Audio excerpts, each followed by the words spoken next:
I mean, it's a big subject, supporting people going through the dying process, and what we might be able to do for them with our meditation is probably only a fraction of the support we could be providing them with.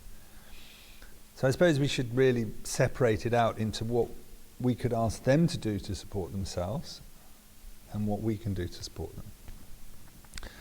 The single most important thing as somebody approaches the dying process is to be as calm as possible and to have surrendered as much as possible prior to that moment. And the single most positive quality we could have in our mind at the point of death is gratitude. So if we are trying to encourage somebody to, I mean, we talk about meditation, let's talk more about, in general, enter into a positive mental state. If you are with somebody who's had a fortunate life, and they are struggling to come to terms with the fact that it's going to come to an end, and they feel that there's something wrong with that, then the most positive thing you could do is to ask them to turn towards the good fortune that they've experienced and generate a profound sense of gratitude for it.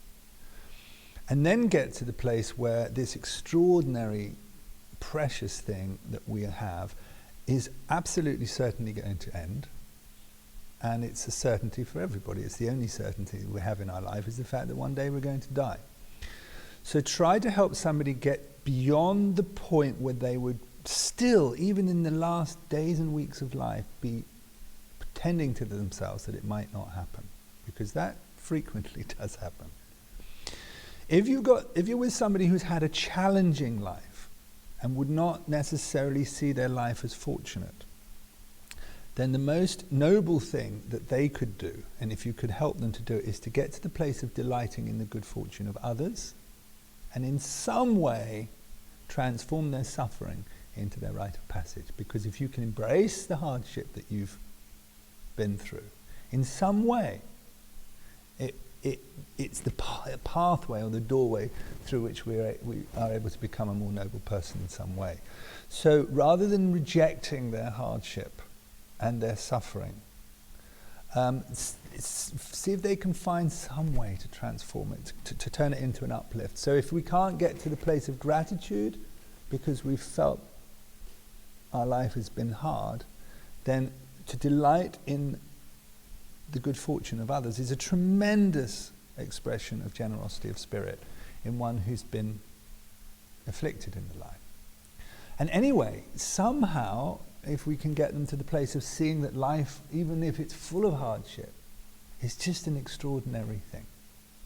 So these two things, and then of course the third most important thing is forgiveness. So if people are carrying a sense of shame or guilt or blame, anything that you can do to help them let go the sense that they've wronged and that they aren't worthy of forgiveness, because that is something that shrinks the mind so dramatically as we approach the end of the life. And anything that we can do to help people free themselves of their sense of regret and remorse. And if they can turn regret and remorse into forgiveness of themselves, and also if we're holding grudges or resentment or ill will towards others, if we can turn that into forgiveness, that is a profound transformation of our mind in that moment leading up to death.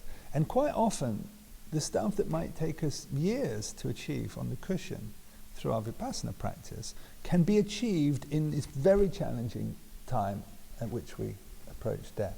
So the point is, encourage somebody to be brave, because they have before them in the last period of their life a real opportunity to free themselves. Yeah? So that's if you feel somebody has a latent capacity to work with the challenge that they've got in front of them.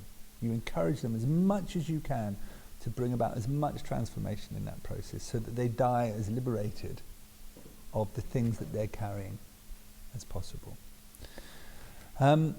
Now, other people you might be who aren't capable of uplifting themselves through their own endeavour, And then what we have to do is to do everything we can to create an uplift in the ambient environment that's surrounding them, and hope that through resonance that works on them at an unconscious level that they may not be able to recognize. Because being surrounded by love and kindness, feeling held and supported, not feeling alone, it can help tremendously someone who doesn't feel they've got the courage to face what's ahead of them, to slowly, in their own way, walk up to it, gradually open up to the truth that they're going to die.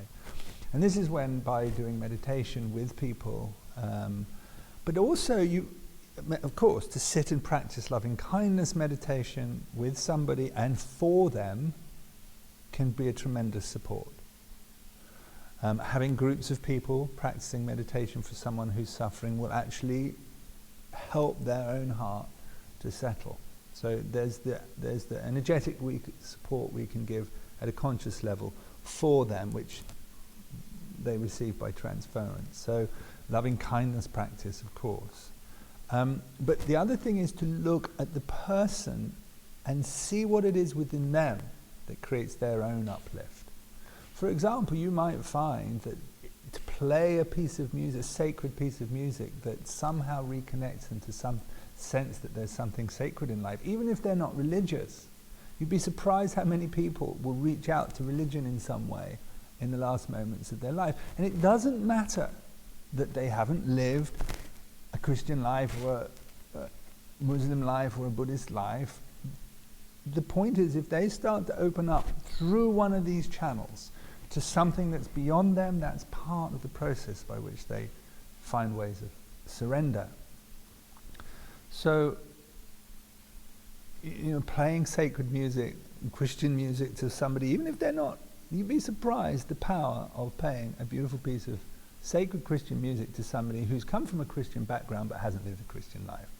There's something profoundly soothing about the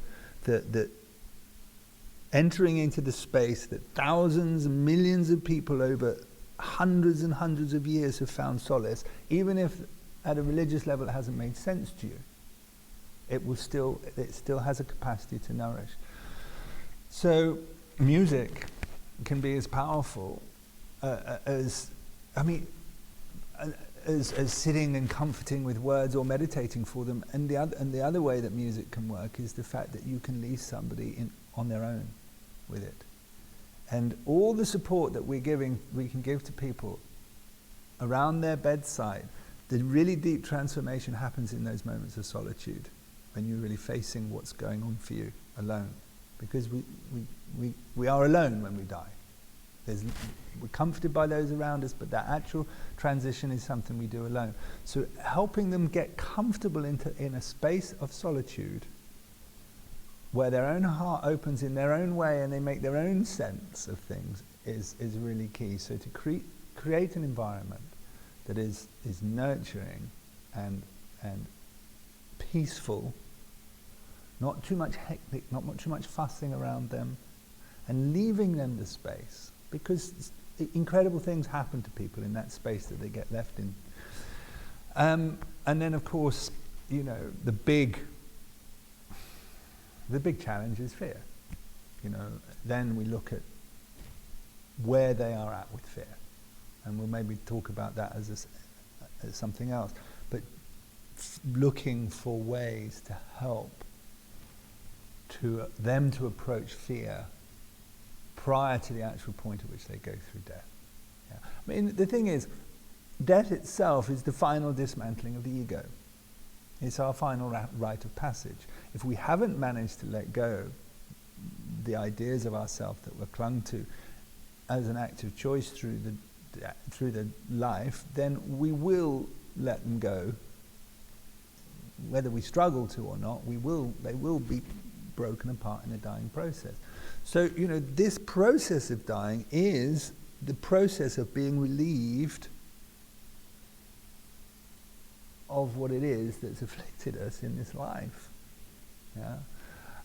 Now that can be a thought process, or that can be a profound and beautiful process.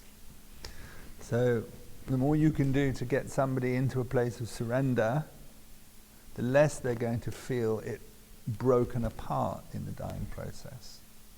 The more they'll feel that relieving dissolution of the very things that have afflicted them. Because after that we've died, the moment that we've died, we then start a whole new process, another phase of the process of dying. Once we've actually physically died here, our consciousness now goes through a whole new cycle of transformation, which is really the dying process. And then different things start to come into play once the actual egoic clinging to this very life has been broken down.